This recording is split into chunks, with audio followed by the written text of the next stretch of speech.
Yes, thank you. It's good to be back.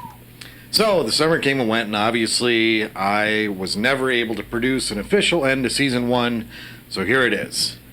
And that's what I think about that. Hi, I'm Tony. Welcome to season 2! I know a ton of stuff happened over the summer, but we're going to start a really aggressive production schedule now that we're entering election season. So I'm going to start with some current events. If you would like to hear me comment on city tomfoolery over the last summer, you can always send me an email at tony@elgin2030.com. Now, here's an example.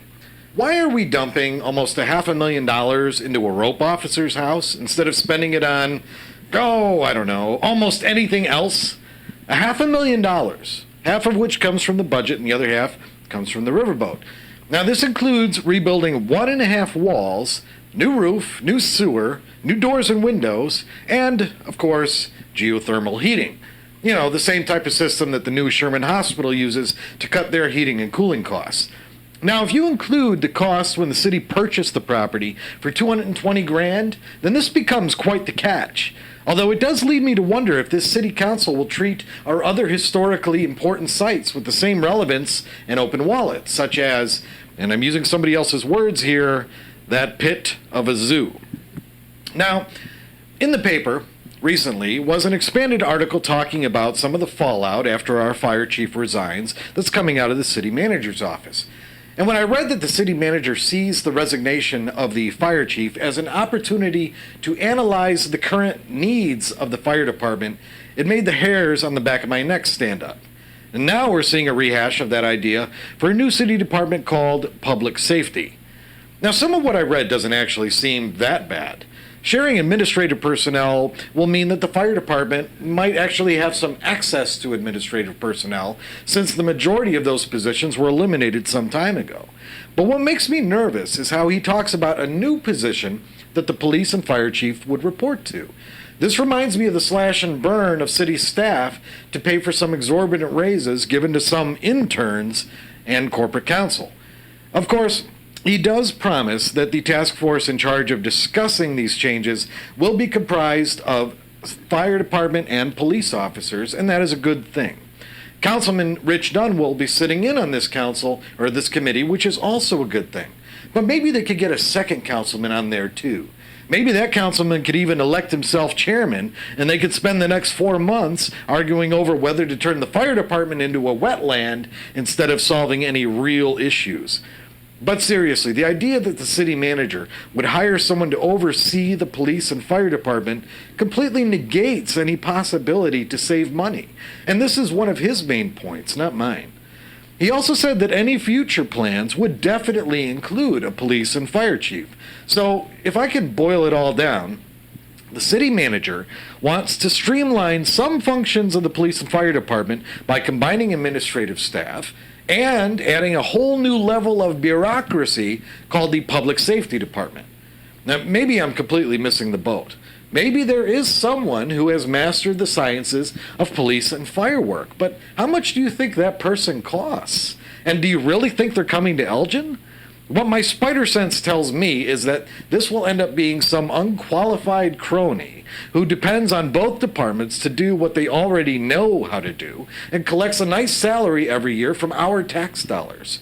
Kind of like Mike Brown in the Katrina fiasco. But the signs are already there. Sue Olafson was moved from being the public information officer of the city to being the public information officer for the police department exclusively. And this was a move that raised some eyebrows. But if you look at it in the context that the Public Safety Department is already a done deal, it almost makes sense. Just food for thought.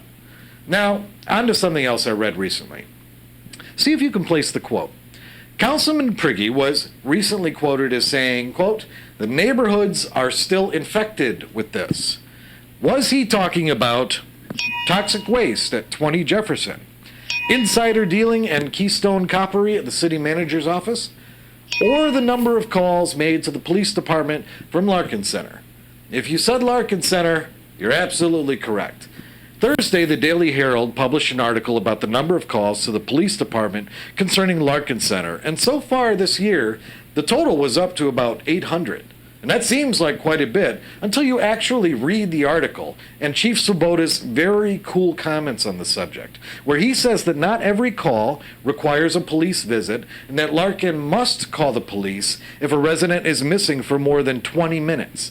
Even more importantly, the chief is also quoted as saying that it is very common to receive multiple calls about the same resident.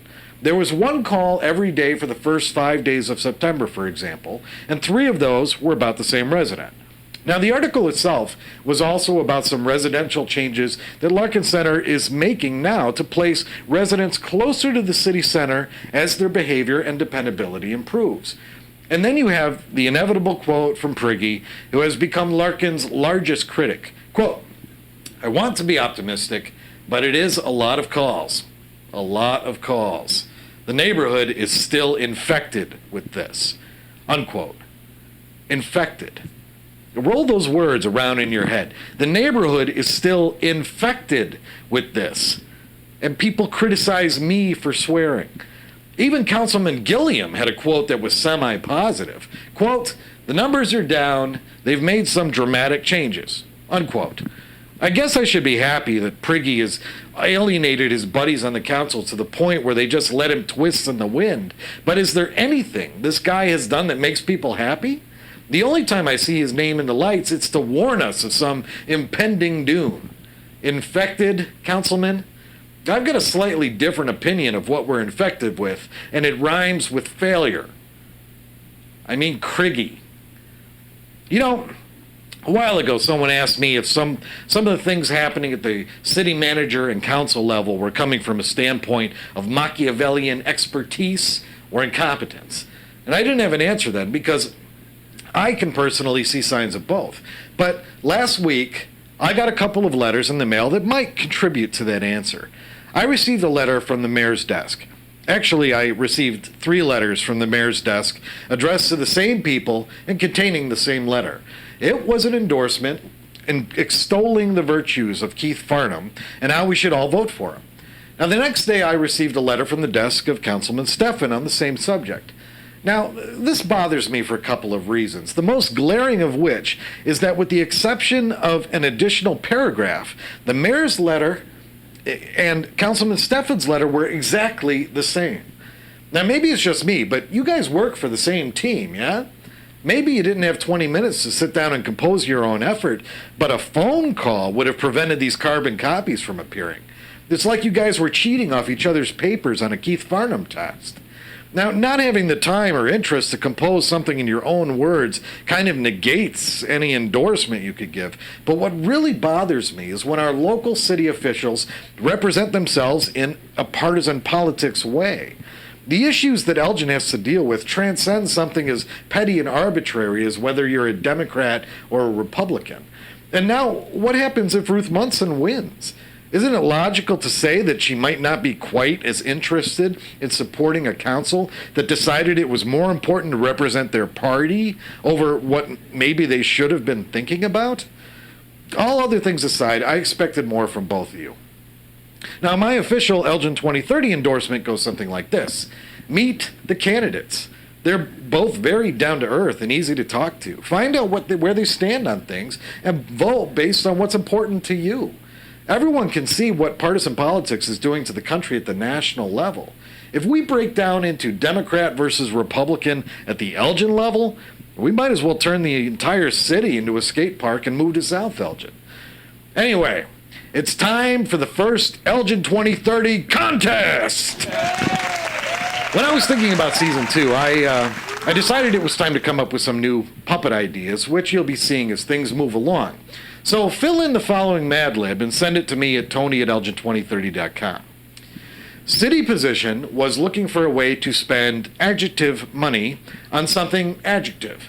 He saw the adjective rope house and said, exclamation, this will be much better than spending adjective money on city issue. Now, the person with the best entry will get to choose between winning the Councilman Gollum puppet or the Jinx Put City Manager in Space puppet. We're looking forward to reading your entries. It's great to be back. We'll see you next time, Elgin.